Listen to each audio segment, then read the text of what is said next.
Hello, everybody, and welcome to the Privilegecast, the show where we talk about people who are flippin' privileged. I'm Jake. And I'm Parth. And we've got an action-packed show for you guys today.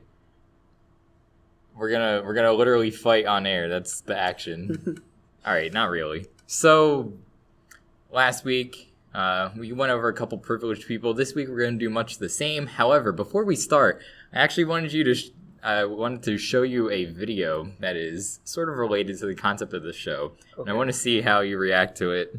Okay. You've probably seen it, perhaps? Let's see it. Alright. Guys, we are literally working right now at a restaurant.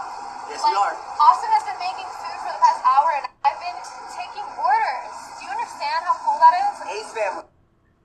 I've seen this video, yes. Yeah, okay, so Catherine Pais, who is a Canadian model slash actress slash privileged person, she's remarking about how cool it is that she's working. Like, yeah, that is pretty cool to contribute to society and then get money for it. Although, maybe she didn't even get money for it. I don't know. But she's like, oh, this is so much fun. We're actually working. Yeah, just multiply what you're doing now by 4 times because you've been there for 2 hours, right? Make it an 8-hour job. And then multiply that by every working day for the rest of your life. Right. And maybe you'll start to see that it's maybe not so fun anymore. I don't know. Wow. Now, were you going to say something? This video is a millionaire pretending to work and flex that she is working a commoner's job and how cool it is. I know, right? Correct me if I'm wrong. No, this is exactly it. Oh, God. She posted it to her Instagram story or Snapchat story. I'm not sure exactly yeah. But that's, I mean, like, there are people who need to do that to live, Catherine Pais. So why don't you go back to your Pais and go ahead and live in your mansion and shut up. No, just it's telling of how out of touch she is. Very out of touch. Where it's like, wow, like working minimum wage is so much fun. Look at this, you guys. Like we're doing the peasants' work. Yeah, she's almost. It's almost like she's viewing it as a theme park experience. Yes, like it's a novel experience. Yeah, that just frustrates me. That is out of touch. Now, luckily, there is a working class hero in the comment section who posted this video in response. Holy shit, I've actually been cooking in the kitchen all day for the past 20 goddamn years. Look, I got some orders. They give me a fucking knife to play with. Man. That's pretty good. A heroic man stepping Proletariat in. Hero. Proletariat hero. Now that I'm thinking about it, though, what if Catherine Pais is actually the proletariat hero? What if she's trying to, like, Tom Sawyer this? Where she's like, hey, look, fellow rich people. Look how much fun it is to work. And then she's trying to convince other rich people to work. Okay. in working class jobs. Where are you going with this? I don't know. Maybe she's just the modern day Tom Sawyer. Maybe she is the hero. Yeah. So, I don't know, maybe she has a master plan, maybe she's just that smart, where she thinks that's the effect. I don't know. Maybe if I'm a rich person and I come across that video, I'm not gonna want to work. I'm not gonna want to be in her position, no matter how cool she says it is. And if you've had any experience working, especially in the food service industry, you know that she's full of crap. Like, it's so bad. It's so bad. It's torture. I hated every second of it. Yeah. Alright, anyway, that was our fun little expedition for the day. So we're going to get into the privileged people that we're going to talk about. Do you want to go first this time, or should I? I'll go first. Okay. You know what? I'm tired of these people. I faced this just a couple hours earlier, alright? One of the most privileged class in the world are people who can remember things about new people that they meet immediately. Oh my god, I can't believe there are people roaming the earth with this Mr. what's Professor Xavier brain in their head where they can meet someone and remember their name. Remember not only their name, but also like extra stuff about them, like where their parents are from. No, the worst is like I was at a networking event earlier, and I met like this one person, and they told me their name, and then I asked them again, and I asked them again, and for some reason my brain, every time I finish asking the question, I'll be like, oh, I'm so sorry, I forgot your name. Can you just tell me again? It just turns off. And then I blank. How do they remember? And the worst is I spent an hour and a half with this person. And at the end, I still didn't remember their name. I mean, I could see myself getting into a situation where I just marry someone and not know their name. What's your name? Yeah. I'll have to listen to the priest say, do you take... Loretta or whatever her name is to be your that's her name, Loretta, and then 30 seconds later I'll probably forget that I just heard it. And this problem goes beyond just names. All right, I'm tired of these people. You ever had a really good friend and you forget their birthday? God, like there are people roaming this earth that just hear someone's birthday one time and remember it. Like, that's absurd. That is an unearned privilege. Where are you getting this? Like, I want to be a part of this privileged class. See, the only time I remember someone's birthday is if I am cyber stalking them, which is something that I don't do or condone. So it never happens. I don't understand the motivate. Memory is a habit at the end of the day. If you commit yourself to remembering something, you have a better odds of remembering it than if you don't do that. So these people want to portray themselves in a way where it's clear that they're friendly and they like you. So that's why they commit themselves to remembering these details about people. But that drive just, I don't know, it just doesn't exist within me. Like, because you're a cold, heartless, soulless man. See, I try not to be, but maybe that's it. Or maybe, because, with the birthday thing in particular, I don't care about my own birthday. So perhaps it's just me projecting my own wants onto other people unfairly. But yeah, if you have it in you to remember these details about people, and they do it for, like, everyone, too. They don't pick and choose. It's just, they have this inherent ability that I don't know where they got it from. Maybe it's something in their upbringing, or maybe it's just genetic, but there is some way in which this is unearned, I'm sure of it. All right, so who's your privileged? All right, so first one, I'm going to bring up a hypothetical scenario. Imagine you're a bacterium living on the palm of someone's hand, someone's sweaty palm. You're just having the time of your life. Are their knees weak? Bacteriaing up. Okay. Their knees are weak and their palms are sweaty, and they just had some mom's spaghetti, and you're just living on their palm. Okay. All of a sudden, some crazy orange goop flies onto the palm, and all the bacteria are around you, who are nearly your genetic identicals, but not always, they all die off, and you're left alive. So I'm the 0.01%. Yeah, you're the 0.01% of germs that don't get killed. Oh, shit. By antibacterial hand soap. And that's my privileged class of people. Oh, I'm tired of them, bro. Dude, I can't have these people walking the streets. Not only do they get to live, but they also get to pass on their genes that slightly resist this antibacterial hand soap onto the next generation of bacteria. And it's literally genetics. Like, the bacteria did nothing different from any other bacterium in existence, and yet they get to live. I mean, this just screams privilege to me. I don't know about you. So, I have a hypothetical. Yeah. What if you were to use hand sanitizer twice? You put it on. You killed 99.99% of all bacterium. And then you do it again.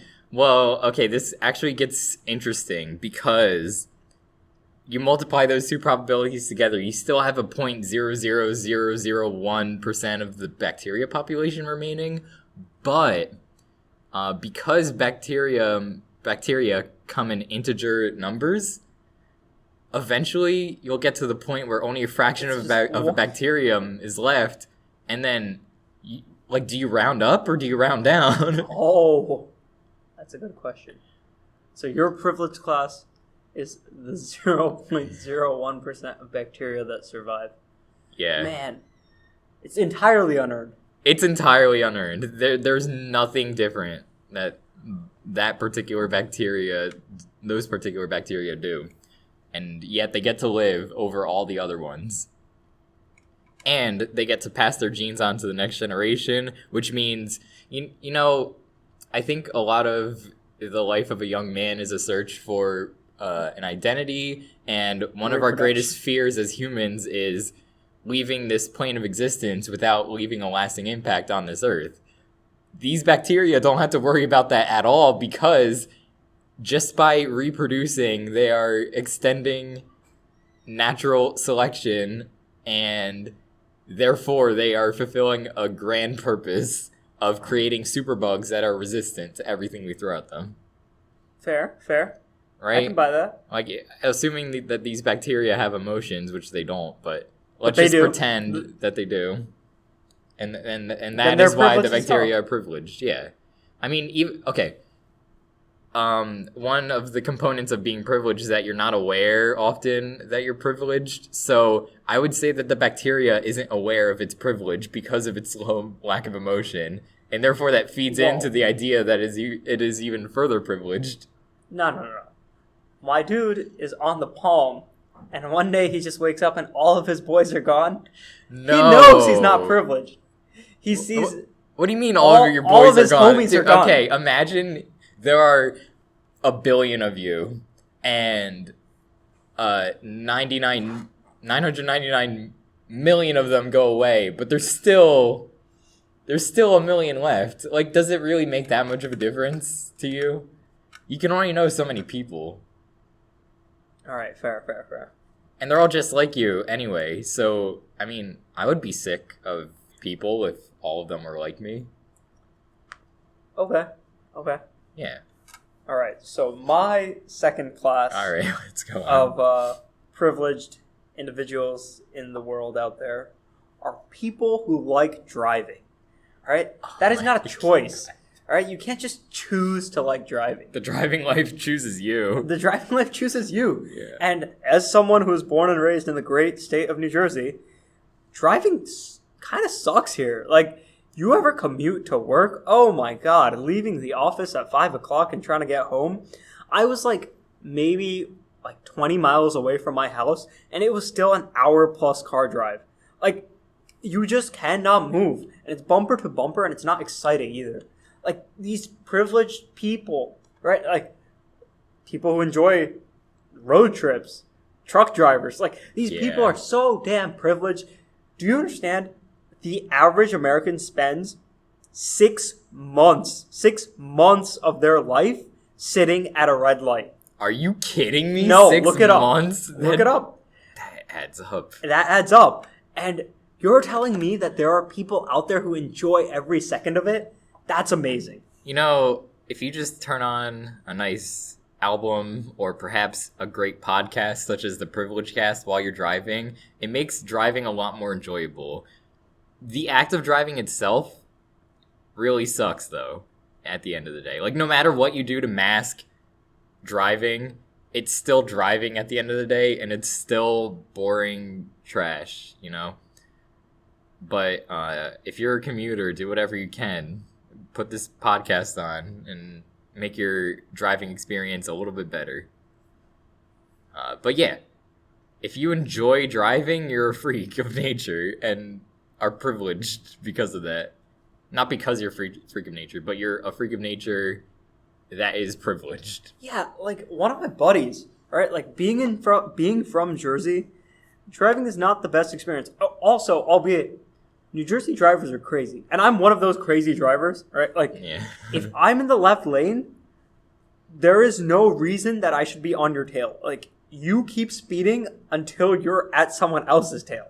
All right, there's no limit in the left lane. If you're going 10 miles above the speed limit on the left lane, and I'm on your ass, move. I'm trying to go 20, right? Yeah. But there are some people who enjoy every second of it, right? Like, That's- I drive like a maniac, but I only do it so I can get to my destination as fast as possible, so I'm done driving. Yeah. Listen, folks. If you're driving, like, on a 3-lane highway, you know, the idea is supposed to be that the right lane's for going the speed limit. The middle lane is for going 10 miles over the speed limit. The left lane's for going 15 over the speed limit. No. That's not how it works. See, the right lane is for going 10 miles per hour over the speed limit. The middle lane is for going 25 over the speed limit. And the left lane is however fast your car Speed goes. limit. Oh, yes.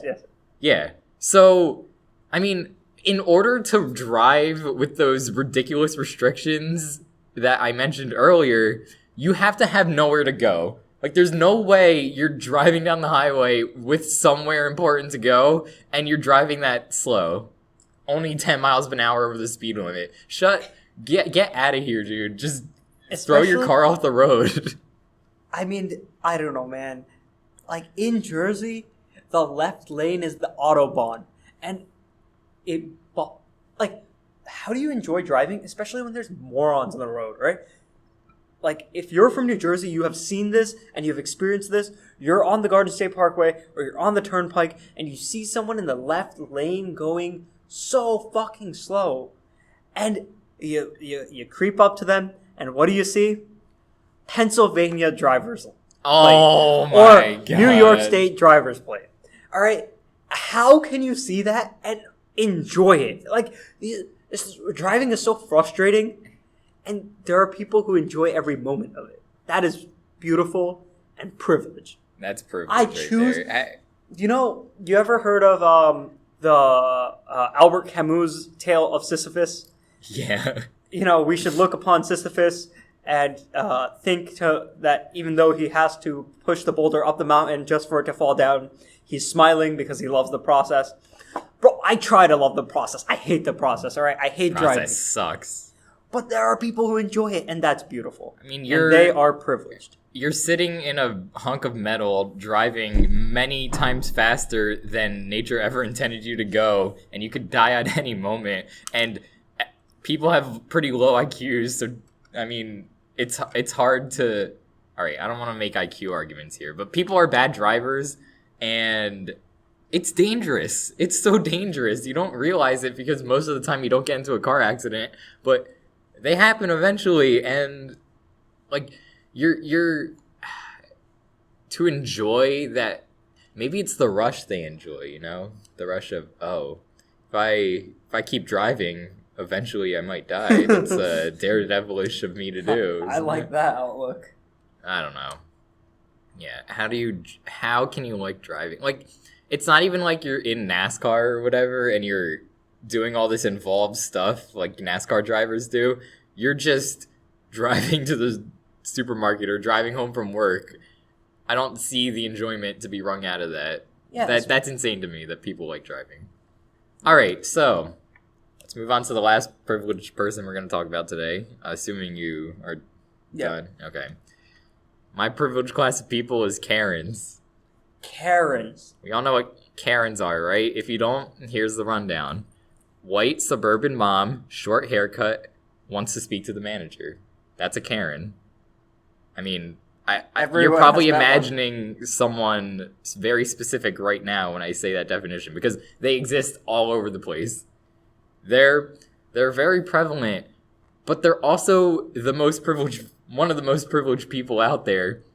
Like, the whole draw of a Karen is that they think they're entitled to anything, but it's more specifically some cosmically amazing service from every outlet that they go to, and that just isn't how life works, and they can't accept that.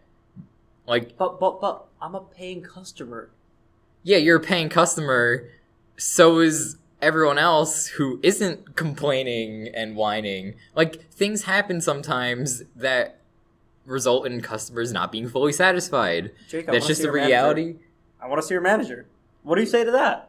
All right, here's the manager. Yo, I'm the manager. I'm saying exactly what Jake is saying. Right. But okay, then the Karen wants to take it up with corporate.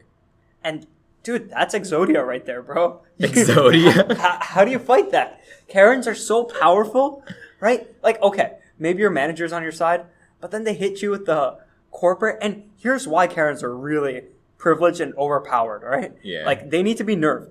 Once they hit you with the, I want to speak to corporate, most likely you're working a retail job, minimum wage, or close to it.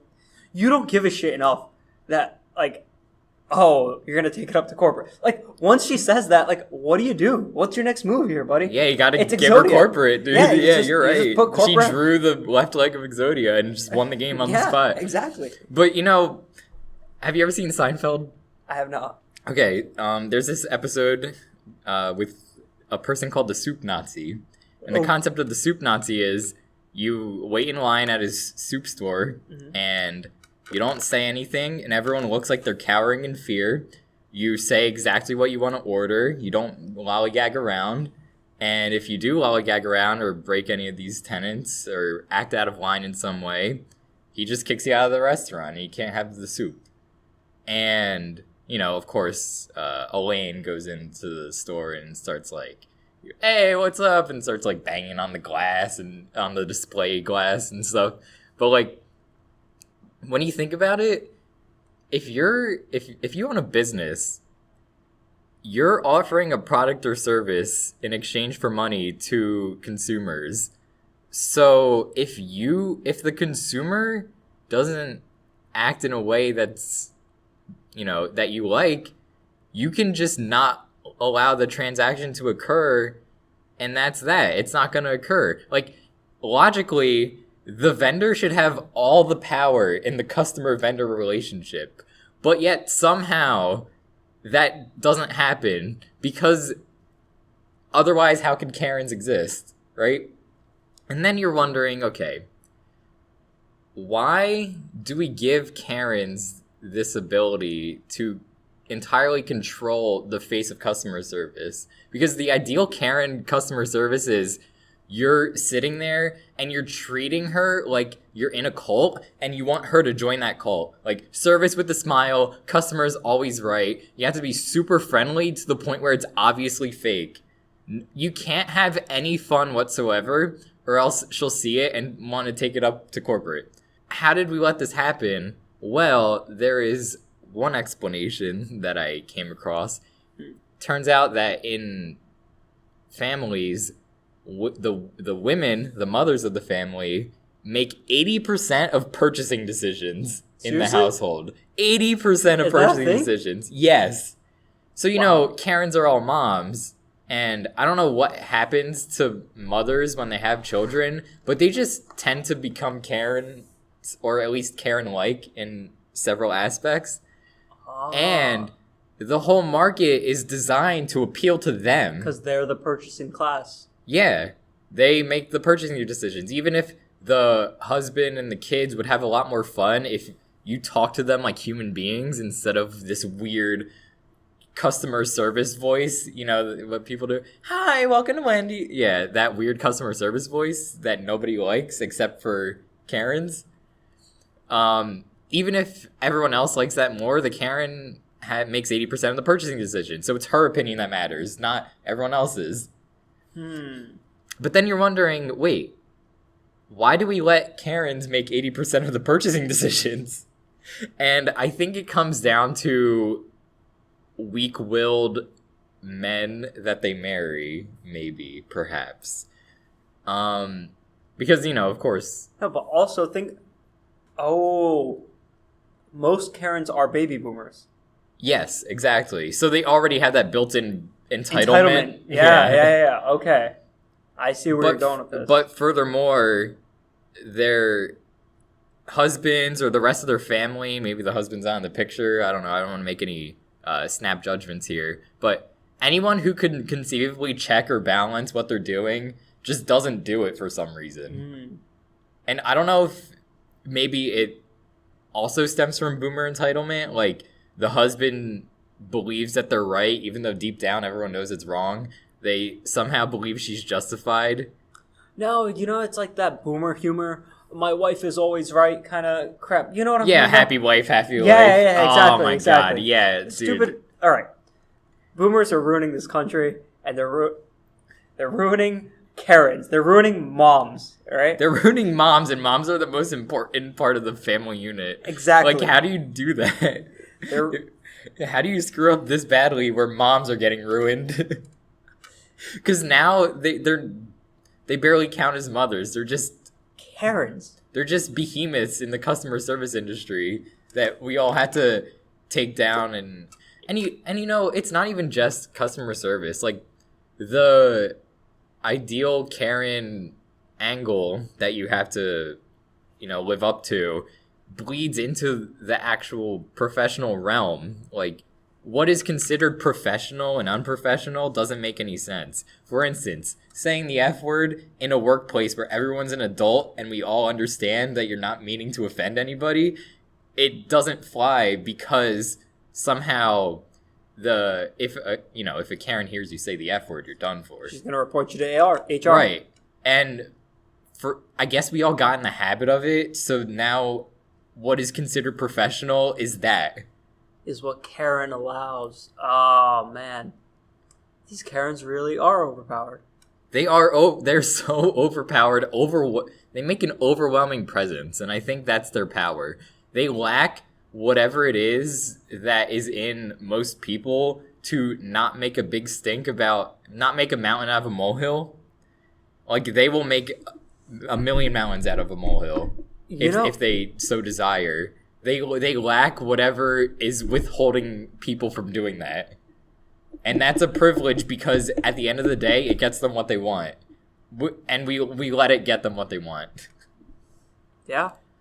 All right. I can accept Karens. Now, luckily, I think we are in the middle of a bit of a revolution here, because the concept of calling this type of person a Karen is fairly recent, and I think the problem has existed for maybe 100 years or so, give or take. Maybe less than that even. But until just recently, we didn't give a name to this monster. Now it has a name, and that name is Karen. And so, in identifying that they're a problem, we're taking back forward. Power. We're moving past this era of Karen dominance, and I'm so excited to see what it brings about in the consumer sector. A brighter future. A brighter future where this privilege that Karens have had for so long is no longer a thing. Okay, I can accept Karens. You got me there. Yeah, I think, I mean, their influence is everywhere, and I don't like what they stand for. They stand for sanitizing everything. Advertising is all sanitized because of Karens, because, of course, they make 80% of the purchasing decisions. Media has to be sanitized. You know, on network television, you're not going to see anything raunchy anymore because they're the real snowflakes. They're the ones who have made content in the world clean. They have. They're the really ones who put parental explicit advisory stickers all over music albums. Yeah, it doesn't make sense. Like, the world conforms to Karens. Advertisers will bend to them, and it really doesn't make any sense because, okay, just because your advertisement happened to play on something that you don't agree with doesn't mean that company supports that thing that you don't agree with, but yet we act like it does. We act like advertising companies endorse every line of dialogue that comes through from Roseanne's mouth on ABC's The Roseanne reboot. Right. Or I guess it would be The Connors now because she's kicked off the show. Or even you think about it, the right made a big fuss after that Gillette advertisement. Oh, yeah. Right? It's like, dude, it's not that big of a deal. Just buy your razor and move on. Yeah, you're right. Right? No, I mean, these Karens have inspired other people to go after advertisers specifically. And to do ridiculous boycotts that doesn't make any sense. They're contagious. They're contagious, yeah. These are dudes that are doing this. Karenosity is contagious, and it's rubbing off on other groups of people. Dude, I've probably been irreversibly influenced by a Karen in some subtle way that I don't even realize. Like, that's the scary thing. You know what the craziest thing is? I can pinpoint a Karen in my life. All right? My 10th grade pre-calc teacher, this woman was a Karen. Like a total Karen. Had the cut, was blonde, suburban mom, you know. And one time we had a field trip, and like we went to a restaurant, and the server messed up my order, like very marginally, so marginally. It was like, oh, I asked for like ranch, and he gave me French dressing. Oh my! And she called the guy out and told him, and I'm like, I told her, I was He's like, just yo, trying to get through the day. yeah, Relax. I was like, it's not that big of a deal. And then she's like, no, if I don't tell him, then he'll do it again. Like, that's not even necessarily true. they but feel so that's what's entitled frustrating to about them. They think they're right. They're so self-righteous. They always think everything they believe is the right way to do things. Oh my god. All right. I'm gaining an aneurysm just by talking about this issue for so long. Karens. Very privileged. I think everyone can agree on that. And I don't like them. And if you're a Karen, like, I understand the temptation, but try to reform yourself. Try to reform yourself. Yeah. Check your privilege and maybe stop trying to ruin the lives of people who are just trying to get through the day and make money enough to live, please. Okay. I think that's a good note to end the show. Yes, it is. We have people who can remember details about other people in the first time. Yep. The 0.01% of bacteria. People who enjoy driving. And Karens. Let us know which one you think is the most privileged. Yep. And we'll see you in the next episode. Yeah, take care. Adios.